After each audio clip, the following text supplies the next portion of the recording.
जंगलों में तथा पहाड़ों की घाटियों में भटकते हुए राणा प्रताप परिवार अपने साथ रखते थे। शत्रु के कहीं से भी तथा कभी भी आक्रमण करने का संकट सदैव बना रहता था। जंगलों में ठीक से खाना प्राप्त होना बड़ा कठिन था। कई बार उन्हें खाना छोड़कर बिना खाए पिए ही प्राण बचाकर जंगलों में भटकना पड़ता था। शत्रु के आने की खबर मिलते ही एक स्थान से दूसरे स्थान की ओर भागना पड़ता था। वो सदैव किसी न किसी संकट से घिरे रहते थे। एक बार महारानी जंगल में रोटियां बना रही थी। खाने के बाद उसने अपनी बेटी से कहा कि बच्ची, बची हुई रोटी रख ले बाद में खाने के लिए। किंतु उसी समय एक जंगली बिल्ली ने झपट्टा मारकर रोटी को छीन लिया और राजकन्या असहायता से रोती रह गई। रोटी का वो टुकड़ा उसके प्रारब्ध में नहीं था। राणा प्रताप को बेटी की ये स्थिति देखकर बहुत दुख हुआ। अपनी वीरता स्वाभिमान पर उसे बहुत क्रोध आया तथा विचार करने लगा कि उसका युद्ध करना कहाँ तक उचित है।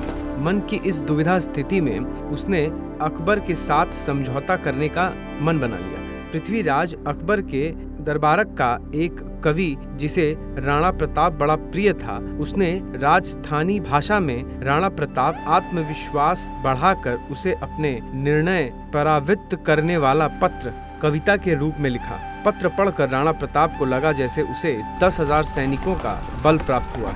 उसका मन स्थिर तथा शांत हुआ। अकबर की शरण में जाने का विचार उसने अपने मन से निकाल दिया तथा अपने ध्येय सिद्ध हेतु सेना अधिक संगठित करने का प्रयास आरंभ कर दिया। भीमा शाह की महाराणा प्रताप के प्रति भक्ति महाराणा प्रताप के वंशजों के दरबार में एक राजपुत्र सरदार था। राणा प्रताप जिस संकटों से मार्गक्रमण रहा करते थे, जंगलों में भटका करते थे, इससे वो बड़ा दुखी था।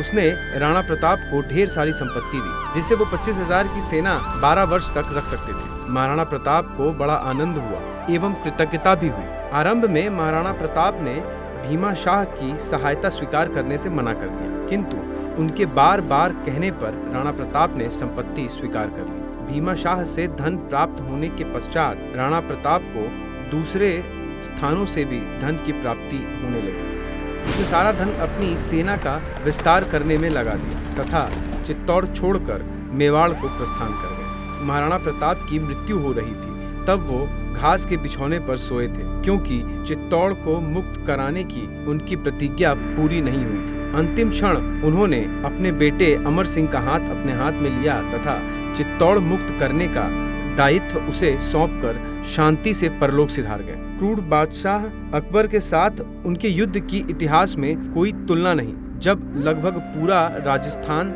मुगल बादशाह अकबर के नियंत्रण में था, महाराणा प्रताप ने मेवाड़ को बचाने के लिए 12 वर्ष युद्ध किया। अकबर ने महाराणा प्रताप को पराभूत करने के लिए बहुत प्रयास किए, किंतु अंततः वह अपराजित ही रहा। उनका पूरा जीवन इतना उज्जवल था कि स्वतंत्रता का दूसरा नाम महाराणा प्रताप हो सकता है। उनकी पराक्रमी स्मृति को हम श्रद्धांजलि अर्पित करते हैं।